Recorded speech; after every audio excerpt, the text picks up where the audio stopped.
jamais vous voulez découvrir les meilleurs cafés de Paris, mais j'ai envie de vous dire que cette vidéo est faite pour vous.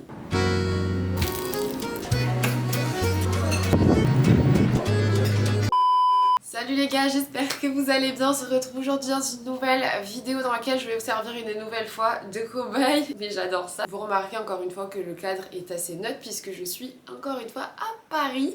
C'est une ville qui m'inspire beaucoup pour vous tourner des vidéos parce que je trouve qu'il y a énormément de possibilités, il y a vraiment plein de choses à faire. Surtout qu'on aime beaucoup la nourriture et les crash tests sur cette chaîne, donc c'est l'occasion je trouve à chaque fois que je monte à Paris de vous filmer une petite vidéo puisque en général je viens pour le travail, pour le plaisir et pour les vidéos. D'ailleurs on remarquera que je porte exactement la même chemise que dans ma vidéo de mercredi, mais on s'en fout un petit peu, non, pas grave.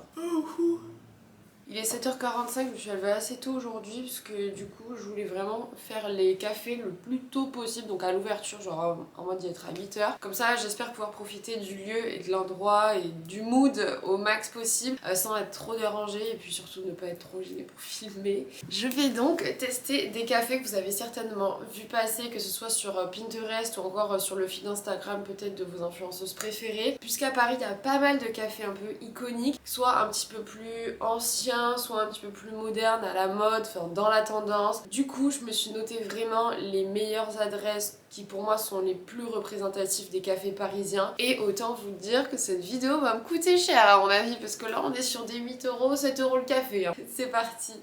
J'ai pris le métro, je viens d'arriver sur place. Ma toute première destination, je vous donne un petit indice dessus. Est-ce que vous avez une meilleure idée maintenant? Du coup, j'ai décidé de me rendre dans, je pense vraiment, peut-être le café le plus iconique de Paris, qui est le café Marly. On a totalement la vue sur le musée du Louvre avec moi, la pyramide, donc c'est hyper canon. À chaque fois, je m'étais dit que j'avais envie d'y aller, mais j'avais pas l'occasion, donc je l'ai pas fait. Bon, ça fait aussi restaurant, tout ça, mais là j'y vais pour la petite viennoiserie du matin, vous voyez. Vraiment mood très princier là.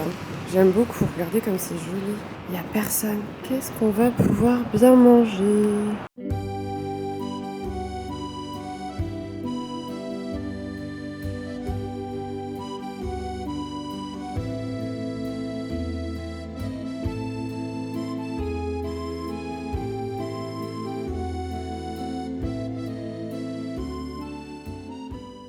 J'ai ma petite carte et regardez le Louvre, c'est super joli, j'adore.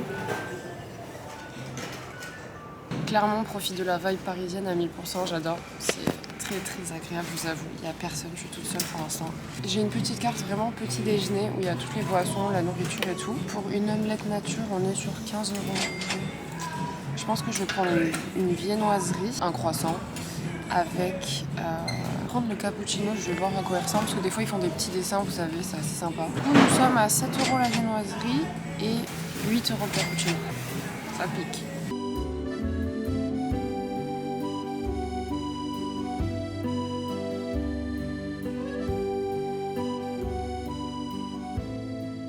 Mon cappuccino juste ici. Bon, le seul truc qui est un peu dommage, c'est que j'ai pas eu de dessin. Peu déçue. Et en fait au niveau des viennoiseries, en gros c'est 3 croissants, on en a mis 3 comme ça. Je trouvais que l'assiette était pas très propre, enfin il y a vraiment des traces sur l'assiette. Donc quand même on n'est pas la brasserie du coin quoi, vous voyez. C'est un cappuccino quoi. Mais il est très bon. Est-ce que ça vaut celui de Cédric Grolet que j'ai goûté la semaine dernière? Telle est la question.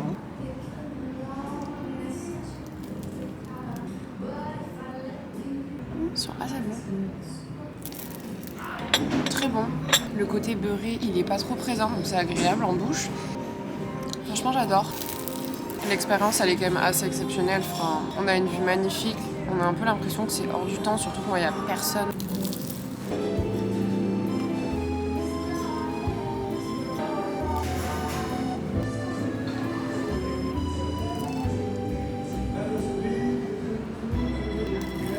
Bon les amis, mon petit retour par rapport au café Marly. Franchement, la sympathie personnelle, 2 sur 10. C'est moi qui ai dû dire au revoir pour qu'on me dise au revoir alors que franchement on était deux dans le café.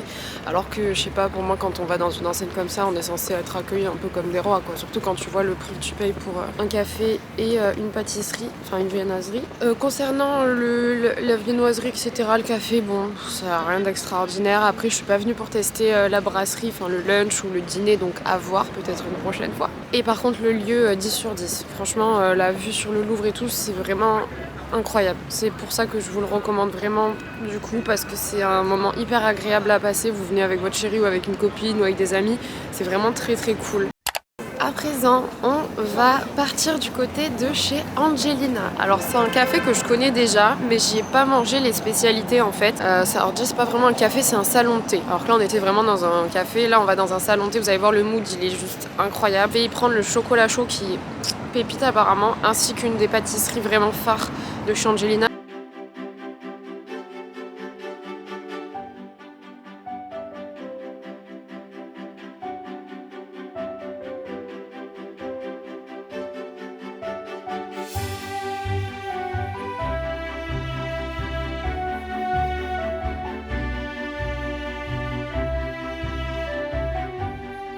C'est déjà blindé alors que c'est ouvert il y a 20 minutes. C'est plein, il y a beaucoup de touristes, c'est assez touristique, mais vraiment l'endroit il est vraiment magnifique. Pour le coup, vu que c'est un salon de thé, ils ont une carte hyper complète. Vous pouvez vraiment manger de tout, genre il y a des omelettes à la truffe, il y a du pain perdu, il y a des brunchs, et il y a aussi des croissants salés. Donc moi je pense que je vais prendre le chocolat chaud à l'ancienne qui fait 8,20 €. Au niveau des pâtisseries, leur spécialité c'est le Mont Blanc, un truc à la meringue, chantilly, crème de marron.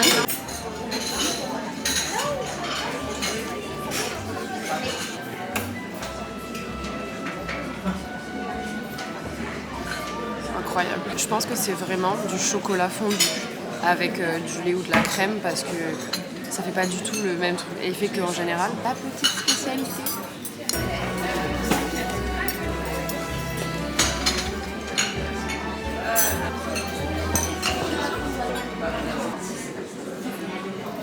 C'est excellent, très très très sucré. Genre là on est sur des trucs vraiment super sucrés mais vraiment c'est bon.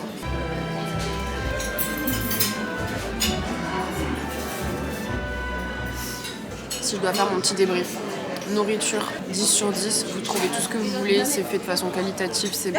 L'endroit, 10 sur 10, c'est super beau. On n'a pas la vue sur le Louvre, certes, mais c'est quand même vraiment joli. Et pour terminer, l'accueil, 10 sur 10 également. Les gens sont très très sympas, hyper accueillants, à l'écoute, attentionnés, donc c'est tout ce que j'apprécie. Je ne peux que vous recommander cette petite adresse, les amis. Bah franchement ils sont trop sympas. Ils m'ont mis ma petite pâtisserie dans une petite boîte pour que je puisse l'emmener avec moi. Ok, donc maintenant je vais me rendre au café Kitsune. Je sais pas si on peut vraiment dire que c'est un café iconique de Paris, tout ça, mais c'est surtout un café qui est un peu tendance en ce moment. Genre il y a plein d'influenceuses qui y vont, j'ai jamais testé, j'ai grave envie d'essayer. À la base, Kitsune c'est une marque de vêtements, hein, il me semble. Et donc le concept c'est qu'ils ont fait un peu comme Ralph Lauren ou même Yves Saint Laurent, je crois qu'ils font ça. Ils ont créé leur petit côté café. Voilà, à la base c'est pas comme Angelina ou Café de Marly, c'est vraiment une marque qui a juste décidé de faire son café et qui a rendu le truc un peu tendance, un peu Instagram friendly, vous voyez. J'aimerais bien tester un matcha d'ailleurs, parce qu'on a fait cappuccino, chocolat chaud. Why not le petit matcha?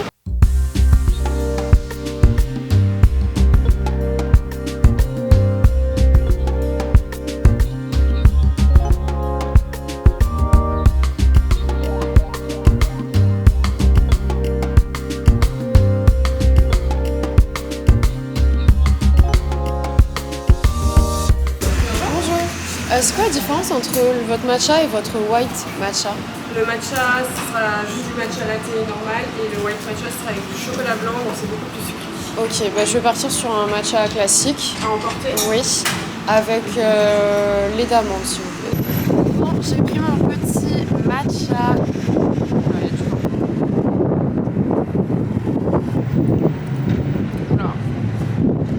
Je le trouve, franchement, je suis désolée, je trouve que c'est un échec, je le trouve vraiment pas bon. Pour le coup, il a vraiment le goût de l'herbe. Faites-moi confiance, si vous avez goûté un jour un matcha qui n'était pas bon, sachez que c'est presque normal parce que les trois quarts des matchas, quand ils sont pas de qualité, ils sont pas bons. Non, celui-là, honnêtement, il est pas ouf. Il est mauvais, vraiment, je suis désolée, il est mauvais, carrément. Après, on est d'accord que le gobelet, il est quand même assez stylé, genre, tout est dans le marketing et la com, hein. Ne vous faites pas berner. C'est vrai que je vous ai pas dit qu'il y avait aussi des pâtisseries hein, que j'ai pas goûté au café Kitsune, mais qui avaient l'air franchement plutôt bonnes. Mais là, je vous avoue que... Waouh, les pâtisseries, on va y aller mollo, j'en peux plus déjà. Je suis devant un autre café iconique de Paris qui n'est autre que le Café de la Paix. Ça fait partie, je crois, des plus vieux cafés de Paris. Il est face à l'Opéra, donc c'est quand même, ça a beaucoup de charme, quoi. Donc je vais m'y poser tranquillement et on verra bien ce que ça donne.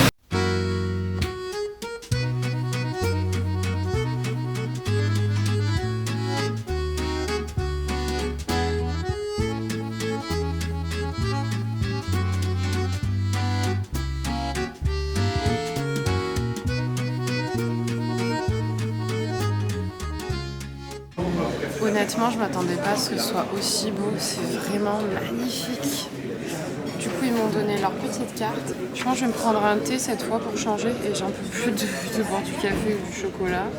Un thé café de la paix, ça peut être pas mal ça. Est-ce que je testerai pas le pain au chocolat? J'en ai pas goûté. Au niveau des prix, on est à peu près sur la même gamme. Non, c'est moins cher. 4 € la viennoiserie et quand même 8 € le thé. Les boissons ne sont pas données.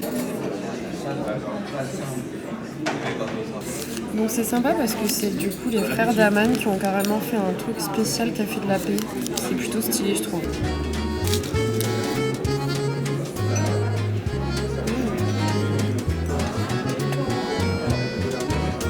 Hâte de tester cet énorme pain au chocolat qui donne plutôt envie, je dois dire. Ça va me faire un bien fou de boire du thé. Je me sens rouillée par les chocolats et les cafés là, je vous jure. En plus, je vous avoue que hier soir, j'étais à une petite soirée, c'était un petit event. Il y avait cocktail et champagne à volonté. C'est pas bon pour moi, ça, je vous le dis. Hein. C'est vraiment pas bon. Ce matin, je me suis réveillée, j'étais pas... J'ai un petit peu bon quand même hier. En plus, ce soir, je réenchaîne avec une autre soirée qui va être encore plus ouf, à mon avis. Si vous voulez tout suivre, hein, ça se passe sur Instagram comme d'habitude. Je ne vous le dirai jamais assez, mais c'est là-bas que du coup vous suivez vraiment ma vie de A à Z, quoi. En tout cas, je note que c'est le premier café qui m'apporte de l'eau et ça fait plaisir parce que j'en ai bien besoin. Le personnel est vraiment très sympa. Le monsieur m'a servi, m'a demandé si je faisais des vidéos sur YouTube parce qu'il a vu du coup ma caméra. J'adore le thé, c'est hyper agréable. Vraiment, dans mon top, c'est matcha, thé et café. Ça va, mais c'est pas celui de Cédric Crollet, quoi. Alors pour le coup, celui-là, il vous laisse vraiment du beurre sur les doigts, chose que j'aime pas trop, même si c'est assez gras quand même, on le sait. Et il est assez mou, il manque un peu de croustillant. J'aime moins. Après, il faut pas oublier que les endroits là où je me suis rendue, on peut aussi y manger vraiment en mode lunch, dîner et tout. Et je pense qu'on y mange très bien. Je suis rentrée à l'hôtel. Autant vous dire que ça a fait partie des vidéos que j'ai clairement adoré filmer. Vous voyez rien, non? Alors mes deux gros favoris, clairement Café Marly et Angelina. Tout simplement parce que Café Marly, le cadre il est exceptionnel. Enfin, vraiment, quand on a vu sur le Louvre et tout, c'est... Genre c'est le rêve parisien, quoi. Et Angelina, on mange super bien, le service est top, la pièce elle est magnifique, donc franchement pareil, j'ai adoré. Enfin, moi j'y suis déjà allée plusieurs fois, je connaissais, donc j'ai toujours aimé. Ensuite concernant Café Kitsune, non, pour moi ça fait un peu Starbucks version un petit peu plus trendy, on va dire, le truc parisien du moment. Je vous ai dit, mon matcha vraiment il n'était pas bon du tout, donc c'est sûr que là-bas je reprendrai pas de matcha. Après à tester le cappuccino, tout ça, mais à mon avis il n'y a rien de transcendant. Et si on finit avec le café de la paix, honnêtement la pièce hyper belle, le service top. Et au niveau de ce que j'ai mangé, c'était pas... Je vous ai dit, le pain au chocolat il était pas génial, même si bon ça va, ça reste un pain au chocolat. Voilà, c'était un petit peu ce que j'avais envie de vous partager dans cette vidéo. Là je vais pas tarder à prendre mes affaires et quitter l'hôtel parce que ce soir j'ai une soirée trop cool qui m'attend. Avant de partir, n'hésitez pas à me dire si vous voulez une partie 2 et à me donner des conseils d'autres cafés. Je vous fais plein de gros bisous. N'hésitez pas bien évidemment à me lâcher un petit like, à vous abonner à la chaîne parce que ça me fait plaisir. Je vous fais plein de gros bisous et je vous dis à mercredi pour une prochaine vidéo. Bisous.